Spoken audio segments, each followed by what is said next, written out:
Imagine que você acabou de morrer, mas você não sabe disso ainda. Você acorda em um elevador elegante, as portas se abrem e você dá de cara com um bar luxuoso, silencioso e quase sagrado. Atrás do balcão, um bartender de cabelos brancos, olhos profundos e uma expressão que você nunca viu em nenhum ser vivo na sua vida. Uma expressão de absoluto nada. Ele te cumprimenta com cortesia e diz que para sair dali você precisa jogar um jogo. Dardos, bilhar, cartas. Parece simples, talvez um pouco bizarro, mas tem um detalhe. Ele diz que a sua vida depende desse jogo. O que você não sabe é que a sua vida já acabou.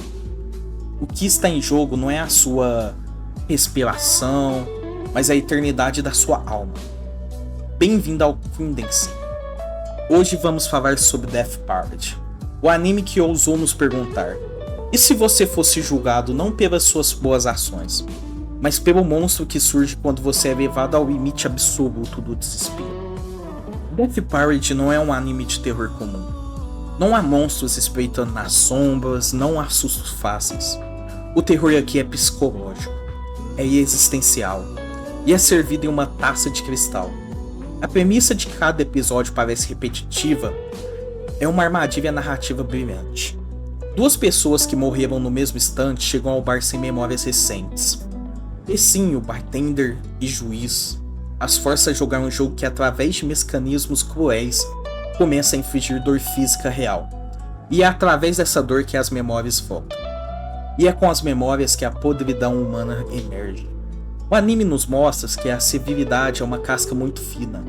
Quando a dor aperta e o medo da morte se torna real, o marido amoroso se torna um monstro ciumento. A esposa dedicada se revela uma traidora. E o jovem inocente mostra uma escuridão que nem ele sabia que carregava. O bar Credence não é um lugar de cura, é um lugar de deconstrução. The Sin não quer saber quem foi você em vida. Ele quer saber quem você é quando tudo te é tirado. E é aqui que o anime te prende e não solta mais. Aos 4 minutos de vídeo você já entendeu o jogo. Mas agora eu te faço a pergunta que o anime sussurra no seu ouvido: esse julgamento é justo? The Sin é um ser sem emoções. Ele foi criado para ser um juiz imparcial, uma máquina de processar memórias e comportamentos. Ele não sente piedade, não sente raiva, não sente empatia. E é exatamente isso que o torna o juiz mais cruel possível. Como você pode julgar a complexidade de uma vida humana, cheia de nuances, traumas, amores e sacrifícios, se você não consegue sentir o peso de nenhuma dessas coisas? The Sin julga com base no vazio, ou na reencarnação. Mas ele decide isso através do pior momento de cada pessoa.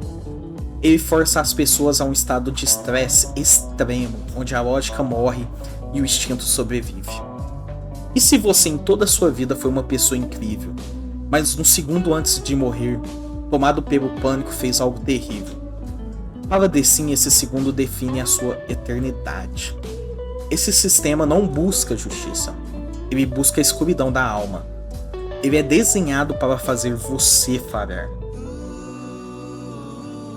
Se o anime fosse apenas sobre julgamentos cruéis, ele seria depressivo e esquecível. Mas então entra Chiyuki, a Black-Hearted Woman.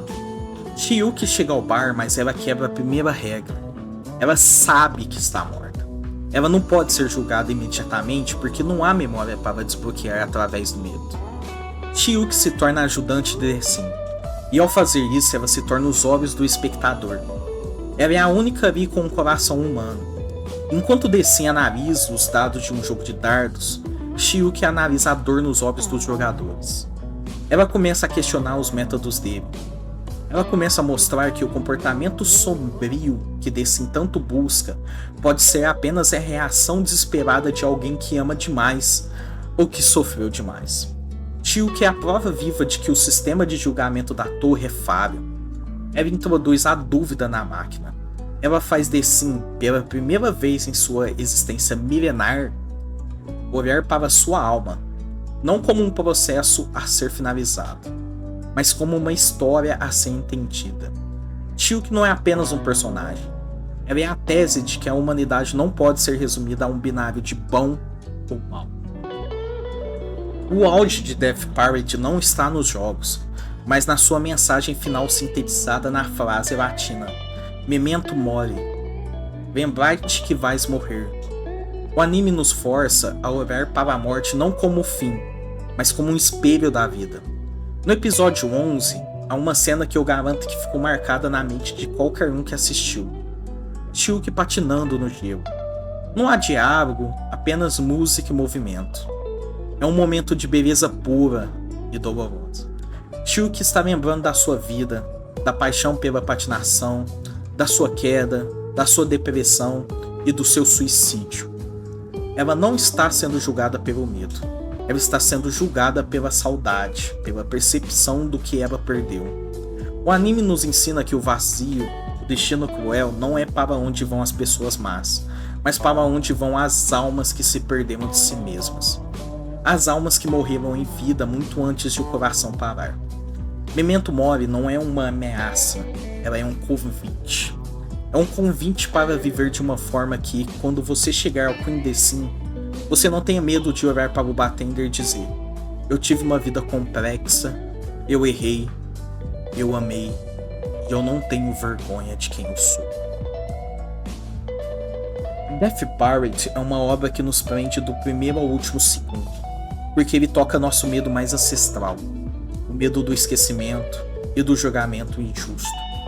Ele nos mostra que a vida é uma festa frágil, diz a abertura, que aliás é uma das mais enganosas e geniais da história, nos fazendo dançar antes de nos fazer chorar. Mas o checkmate final do anime não é sobre The Sim ou Shulk, é sobre você. Se você acordasse hoje naquele elevador sem memórias e The Sim te desse um par de dardos para decidir sua eternidade, o que a sua alma revelaria quando você fosse levado ao limite? Você teria a coragem de encarar o seu próprio bar interior? Talvez seja hora de viver de uma forma que a resposta para essa pergunta não seja terrível. Obrigado por acompanhar essa reflexão. Death Parade é um anime que merece ser discutido.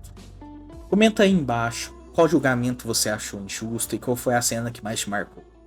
Não se esquece de se inscrever para mais análises que tocam no abismo da alma humana.